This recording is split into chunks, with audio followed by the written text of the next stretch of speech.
So the first of the three who will be speaking is Marion von Osten, who works as an artist, a writer, theorist, a curator, and I've had the pleasure of working with her in many different capacities. I had invited her to speak. Actually, we had the point of departure for our conversation was a project that she had. An exhibition and research project which she conducted in collaboration with many others in Northern Africa called The Desert of Modernity. And she decided to respond very precisely and really stick to that idea. And she has decided to do so by means of 5 photographic representations of modernist architecture. And the second detail which I should share with you is that her text will be read not by herself, but by Jenny Jaski of CCS. So without any further ado, thank you very much, and please take over.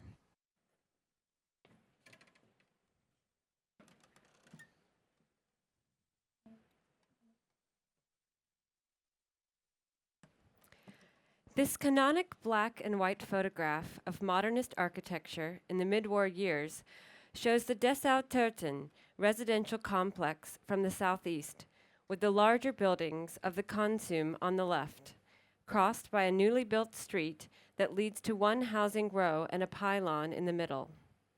The electric wires and pylons in the back follow the street's direction and draw artificial lines into the air and clouds. Pylons and wires seem to guide the viewer directly into this promising road of a modernist techno-future. The image was shot in the year 1928, at the end of the settlement's construction period. Planning and construction of this residential complex as a suburban estate designed by Walter Gropius took only 2 years. With the test settlements that the Bauhaus Dessau founded in 1919 and finished in 1933 because of Hitler's success, tried to find fast and easy construction solutions for the massed housing of the future. For Gropius, this objective could only be reached through the total rationalization of all building processes under the guise of cost reduction.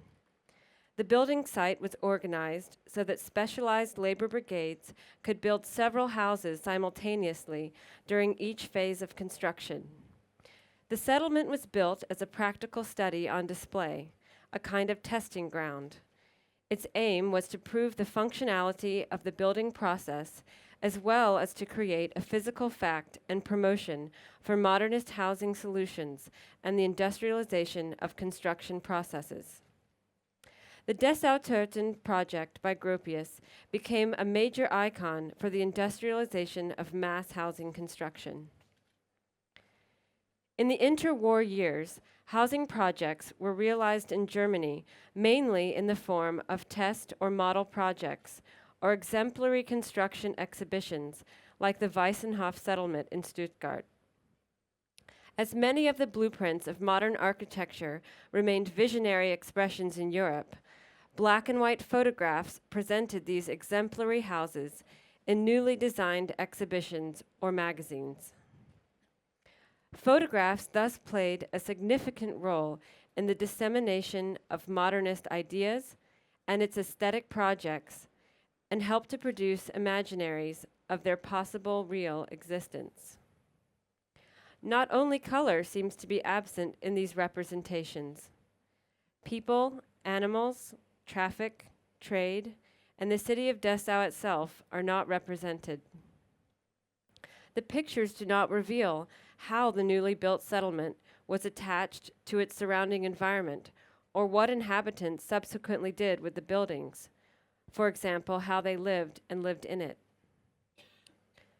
The visual cultures that represent modernist architecture in photographs, exhibitions, and magazines present buildings immediately after their completion as a result of the architect's design intentions. The photographic images promote the projects in such a way that one can imagine them to be implemented in other places too. Photographs portray the buildings without indication of their spatial, social, or political context. Thus, modernist architecture projects keep their symbolic and model status in the photographic representation, which has formed a paradigm of architecture photography until today.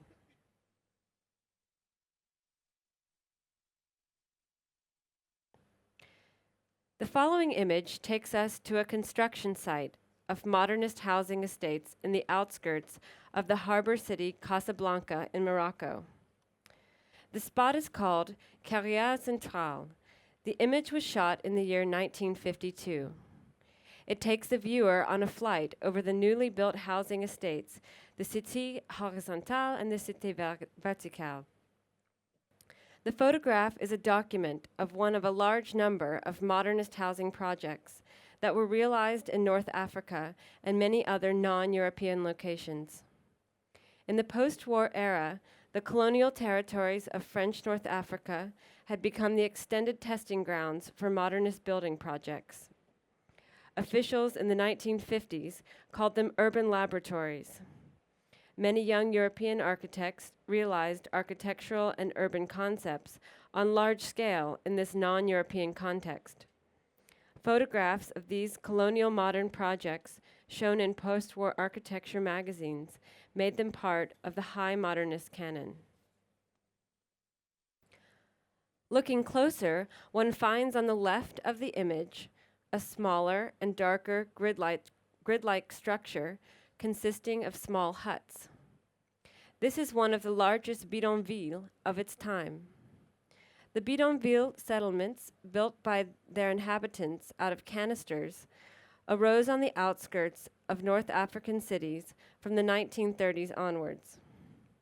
On the one hand, these hut settlements were viewed by the colonial authorities in Morocco as a reservoir of cheap labor. On the other hand, they were feared as a source of social unrest. The Carrière Centrale emerged in the mid-war years on a specific perimeter where Moroccans migrating to the city were allowed to build huts in large distance to Casablanca's city center. In this photograph from 1952, we find on the right of the huts new housing estates where a low-rise scheme of the courtyard dwellings, or so-called patio houses, extend to the other side of the larger street, almost like ornamental carpets. In the front and center, one finds 3 high-rise buildings, 2 rectangular buildings, and a cube. From the window of the airplane, this newly built neighborhood appears as a bright white structure of an abstract grid, expressing the promise of a modern future. It is placed in direct relation to the self-built structures on the left side. From this distance, living beings are too small to appear. If they are depicted by chance, they form patterns or small dots in shadow. The movement of cars on the street and the airplane in the sky is frozen. The fact that a photograph is a sequence in time is also expressed due to the wing of the airplane in the upper left. The view outside a vehicle suggests that more of this newly built neighborhood might be found if we only would go further on. Aerial photographs of villages, cities, or newly built towns add a variation to the modernist photographic tradition that we saw before. Aerial photography was used in civilian applications of military technologies for land surveying purposes, and after World War II, it was used extensively as a device for urban planning.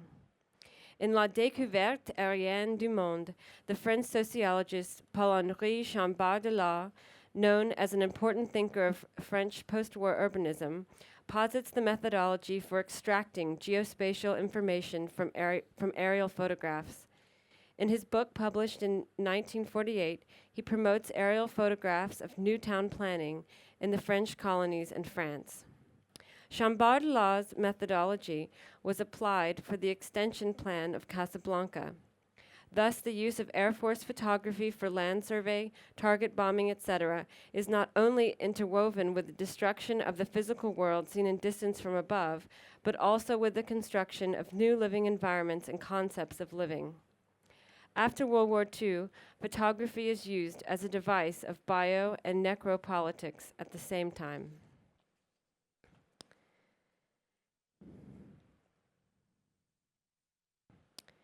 This image takes us from the air to the ground of the Carrière Centrale, the newly built suburbs of Casablanca.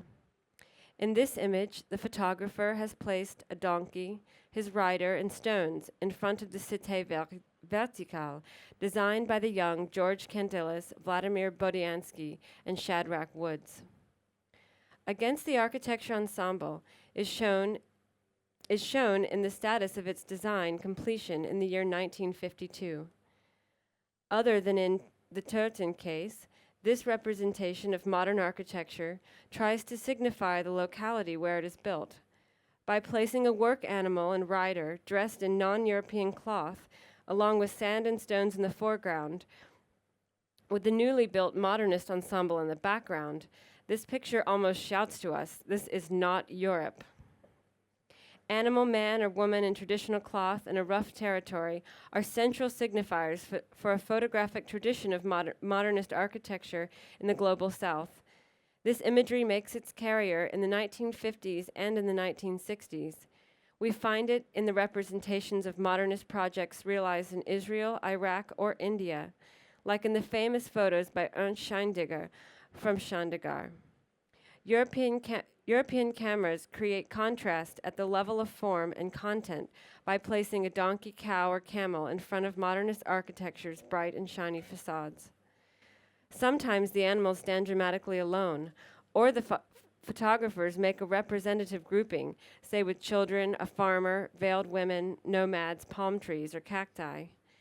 In some of the photographs, the local population is seen only from the back. They seem to passively receive what the modern future will bring without playing an active role in it. This Orientalist repertoire links back to European painting traditions, in which the formal language of a genre is kept intact, while small signifiers of difference are pasted into the visual canon to mark the non-Europeanness of the locality. This also entails the necessity of questioning the optical model of visuality that determines how cultural differences are rendered legible as readable objects of study. The Oriental tradition is kept intact in this modernist photographics, except that the colonial modern adds a new layer of meaning to the rural animal or local inhabitant. They become symbols for the pre-modern, the not yet modern, the ones who have to become modern. Animals, rough territory, and local inhabitants become signifiers of the past. Meanwhile, the white walls stand for that which is to come, the future. The past is what the modern project wants to overcome by the means of industrialization and modernization. Thus, the juxtaposition of the most traditional and the latest modernist project does not just mark the pre-modern state from which the modernist project wants to distinguish itself, but also its very field of intervention. The past, the traditional, needs to be transformed by the modern, its means of education, industrial production, mass consumption, and new living environments and lifestyles. Thus, the photographic representation of the modernist housing estate in the South can be understood as an allegory of modernism. The concrete example shown here also constitutes a colonial modern language of the hinterland that needs development by engineers and urban planners. But colonial modernization was not only directed at and against the colonized, it also played a major role within the modernization projects in Europe's metropolises. The so-called urban laboratories in North Africa had a lasting effect on large urban planning schemes in Europe in the 1950s and 1960s. As Paul Rabinow pointed out, if there was a civilizing mission, its target was the French.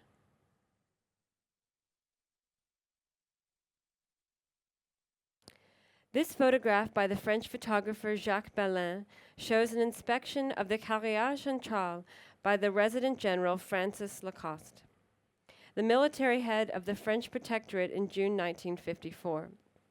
All officers in this image wear bright white uniforms, military hats, and some men in the background wear pilot sunglasses. The group stands in front of a strategy table with urban plans.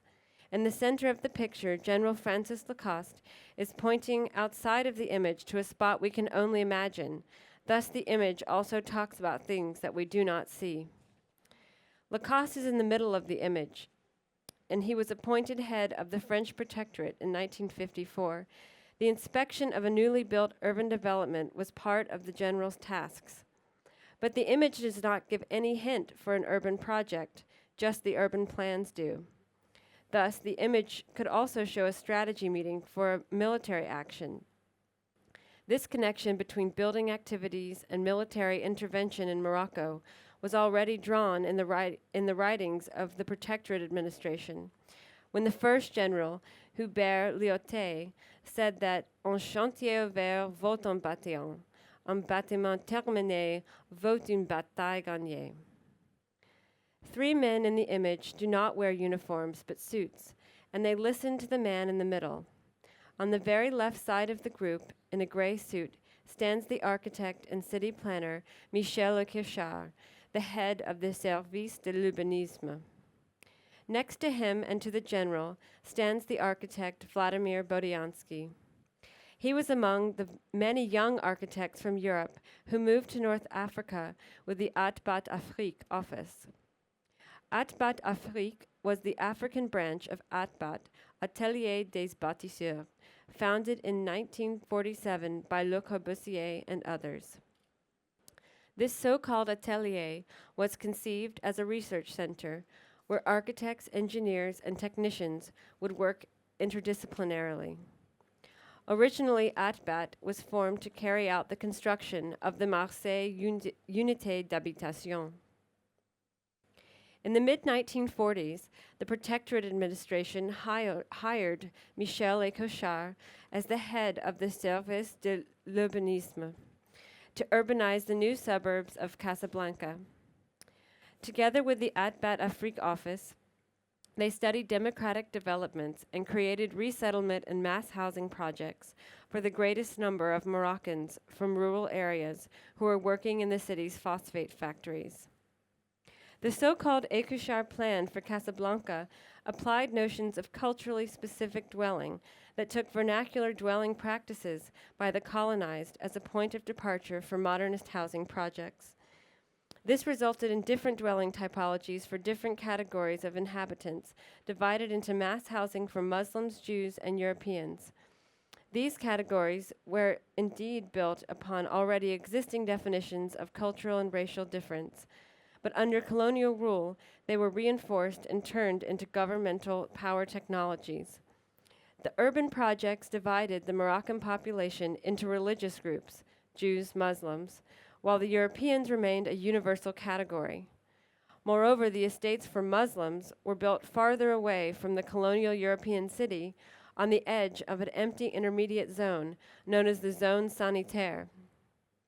It had been created by the Protectorate and was bounded by circular roads and the motorway.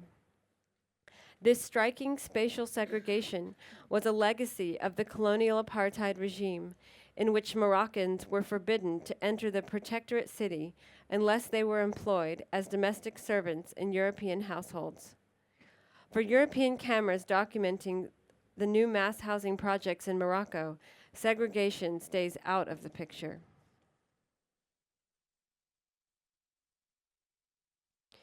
This screening of photographs differs from all others before. It shows a series of photographs integrated in a specific layout. These are 2 examples of 32 panels of the Habitat du plus grand nombre grid that were designed for a presentation at the 9th SIAM conference in Aix-en-Provence in 1953, in cooperation of the Service de l'Urbanisme and Atbat Afrique office. The project group for this task named themselves Gamma. This is why the panels are also known as the Gamma Grid. The SIAM Congrès International d'Architecture Moderne was the most important organization of modernist architects between 1928 and 1959. In this context, Le Corbusier developed the grid system for a presentation device. The goal of the SIAM Grid was to present different modern town planning projects in a diagram according to SIAM categories: living, working, transport, and leisure. Text, drawings, numbers, urban as well as architecture design plans, and photographs were important features for this modernist classification system. On the two panels, titled 1950 and Hygiene, of the Habitat du plus grand nombre grid, several aerial photographs and charts with geospatial data, as well as shots of local inhabitants, are included in this layout according to a Siam ordering system.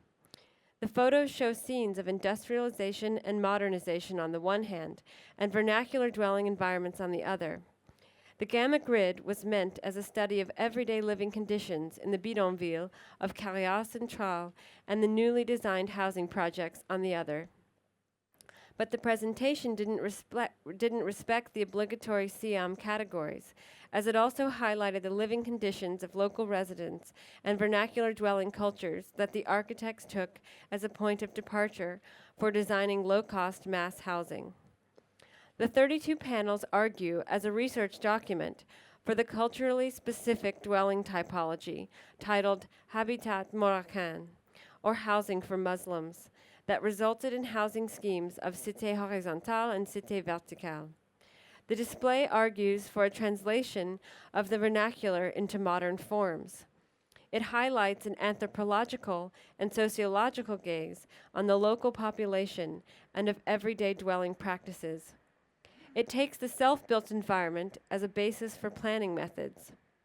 Thus, the panel argues for an epistemological shift from a morphological and technocratic modernist approach to an anthropological frame. The architecture's gaze from above and from below is used as a device that is also a statement on how architecture could gather and represent information.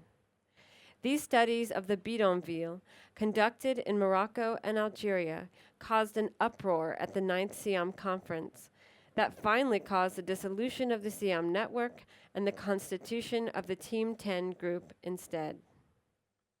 Le Corbusier had once called the Siam grid a thinking tool. If so, this thinking tool is included in the fact that it was embedded in the colonial and racialized knowledge production and representational frame of its time. To analyze, categorize, and visualize the local condition and population included in the case of the Gamma grid, the concept to govern the colonized. It constituted class-making and the creation of a consumer society in the colonies, and it helped to divide religious and cultural groups spatially. Moreover, because of these preconditions, the study led to grave misinterpretations on the level of building cultures as the Gamma group approached pre-modern construction through an ideological frame, expressed in its visual representations. After all, a bidonville was never pre-modern, but an effect of colonial city planning, industrialization, and migration. Its building cultures in Morocco were highly influenced by architecture practices in the old Medina quarters, which were places of transcultural and cross-religious encounters for centuries. The bidonville of Casablanca, and especially the Carrière Centrale, remained first and foremost a center of the anti-colonial movement. The construction of the Cité Verticale, for example, was paralleled by demonstrations and violent protest acts in the specific sites where they were building, and by the ubiquitous presence of the military, arrests throughout the city, and evictions and clearances of entire bidonville.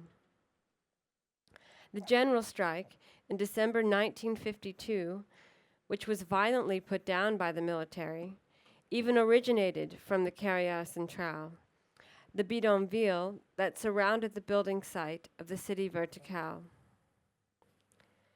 Visiting the site 50 years later, the space is not so much known by its inhabitants for an exceptional history of high modernism, but as the center for anti-colonial struggles against the French rulers. It is also still known as the largest bidonville in Casablanca, and as the address of a prison in which many independence fighters were tortured and killed after Morocco's independence in 1956.